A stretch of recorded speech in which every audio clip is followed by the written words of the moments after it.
Mike, why Trello versus Asana versus Workfront versus PlanView, some of its competitors? What was so attractive about Trello?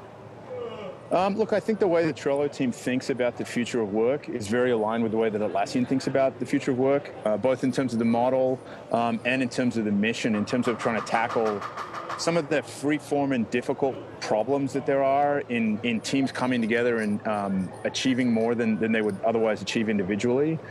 So I think there's huge alignment with the way that Atlassian thinks and the way that Trello thinks about how the world of work will change going forward, and that was pretty key to us. About a third of the purchase price was done in stock, I think, if my numbers are right. How do you ensure that this team, which has been hustling so hard as a startup, under your ownership, I mean, granted, you guys have your own kind of special vibe going on there. It's not exactly like getting bought by Yahoo, right? But how do you ensure that they maintain the hustle and the drive now that they've gotten this giant payout?